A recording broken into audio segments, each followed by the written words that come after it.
Inspector ने जिसे आम लड़की समझकर थप्पड़ मारा, वो निकली जिले की डीएम। हाथों में झोला लिए डीएम पूजा सिंह भेष बदलकर बिना किसी स्टाफ और बिना किसी पहचान के शहर के बाजार में आम लोगों की तरह घूम रही थीं। उद्देश्य सिर्फ एक, अपनी आंखों से देखना कि सिस्टम आम नागरिकों के साथ कैसा व्यवहार करता है। घूमते घूमते उनकी नजर एक पानी पूरी के छोटे से ठेले पर पड़ी। ठेला चला रहा था शंभू, मध्यम उम्र का मेहनती आदमी। चेहरा पसीने से भरा, पर आंखों में सच्ची मेहनत की चमक। पूजा ने पास जाकर कहा, भैया एक प्लेट पानी पूरी देना। शंभू बोला, तीखा या मीठा मैडम? पूजा मुस्कुराई, एकदम तीखा। शंभू ने पूरी लगन से उनके लिए पानी पूरी तैयार की ही थी कि तभी माहौल बदल गया। 2 मोटरसाइकिलों पर 3 पुलिसकर्मी और उनके साथ क्षेत्र का चर्चित इंस्पेक्टर विक्रम राणे वहां पहुंचे। बाइक सीधे ठेले के सामने रुकी। विक्रम राणे कड़क आवाज में बोला, शंभू, फिर ठेला यहीं लगाया? कितनी बार कहा है सड़क पर धंधा मत किया कर। शंभू डर गया, हाथ जोड़कर बोला, साहब बस यही रोजी रोटी है, किसी को परेशानी नहीं। लेकिन बात पूरी होने से पहले ही एक सिपाही ने ठेले पर रखा पानी का जग उठाकर फेंक दिया। फिर इंस्पेक्टर ने ठेले को इतनी जोर से लात मारी कि पूरा ठेला पलट गया। शंभू की दिन भर की मेहनत सड़क पर बिखर गई। यह सब देख पूजा सिंह के अंदर की इंसानियत जाग उठी। वह आगे बढ़ी और दृढ़ आवाज में बोली, किसी की रोजगार को इस तरह नुकसान पहुंचाना सही नहीं है। इंस्पेक्टर और उसके साथी चौंके। विक्रम राणे ने घूरकर पूजा को देखा। तुम कौन होती हो हमें सिखाने वाली? अपना काम करो। पूजा ने शांत पर सख्त स्वर में कहा, मैं एक नागरिक हूं और पूछ रही हूं कि आपको यह अधिकार किसने दिया? इंस्पेक्टर को यह बात बुरी लगी। भीड़ के सामने उसे लगा कि उसकी अवहेलना की गई है। अगला पल चौंकाने वाला था। उसने गुस्से में आकर पूजा के चेहरे पर जोर से वार किया। पूजा के गाल पर निशान उभर आया। भीड़ सन्न रह गई। फिर 2 सिपाहियों ने पूजा को पकड़कर गाड़ी की ओर धकेल दिया। पूजा ने सोचा कि वह अपनी पहचान बता दे, पर अगले ही पल उसने निर्णय लिया, अगर मैं अभी पहचान बता दूंगी तो असली सच नहीं देख पाऊंगी। उसे थाने ले जाया गया। रास्ते में पुलिसकर्मी बेहूदे ताने कसते रहे, लेकिन पूजा शांत रही, हर बात जहन में दर्ज करती हुई। थाने पहुंचकर बिना किसी प्रक्रिया के उसे महिला लॉकअप में डाल दिया गया। वहां 2 और महिलाएं थीं, लक्ष्मी और रीना।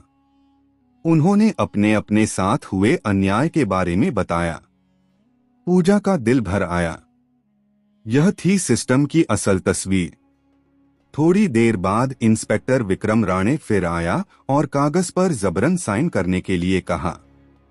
पूजा ने साफ मना कर दिया। तभी 2 सिपाहियों ने उसे उठाकर एक छोटे कमरे में ले जाकर दबाव बनाने की कोशिश की। पूजा ने पूरी हिम्मत से कहा, हर गलत काम का जवाब देना होगा। उसी वक्त बाहर से एसीपी आ गया और माहौल बदल गया। उसने कुछ गलत होने की आशंका पर पूजा को वापस लॉकअप में भेज दिया। आगे की जांच की बात कही। रात कठिन थी, बासी खाना, मच्छर, गंदा कंबल। पर पूजा का हौसला डगमगाया नहीं। सुबह उसे बताया गया कि उसकी जमानत हो गई है। थाने के बाहर एक युवा रिपोर्टर मीरा मिली। तभी पूजा ने इंस्पेक्टर और सिपाहियों के नाम लेकर जैसे ही उनसे सवाल पूछने शुरू किए, पूरा स्टाफ हक्का बक्का रह गया। फिर पूजा ने अपना साधारण मोबाइल निकाला, फोन स्पीकर पर लगाया और कहा, कमिश्नर साहब से बात कराएं, कहिए पर। उधर से तुरंत गंभीर आवाज आई, मैडम आप ठीक हैं? आप थाने में कैसे? पूजा ने शांत स्वर में कहा, मैं पूरी रात यहां थाने के लॉकअप में थी। और मेरे साथ जो हुआ है उसे आपकी टीम को आकर देखना चाहिए। कमिश्नर ने तुरंत आने का आश्वासन दिया। अब थाने में सन्नाटा था। इंस्पेक्टर सहित सभी पुलिसकर्मियों के चेहरे सफेद पड़ चुके थे। 5 मिनट बाद बड़े अफसरों का पूरा जत्था थाने में दाखिल हुआ। सब पूजा सिंह डीएम को देखकर सैल्यूट में खड़े हो गए। पूजा के गाल का निशान देखकर हर अधिकारी के चेहरे पर शर्म और गुस्सा था।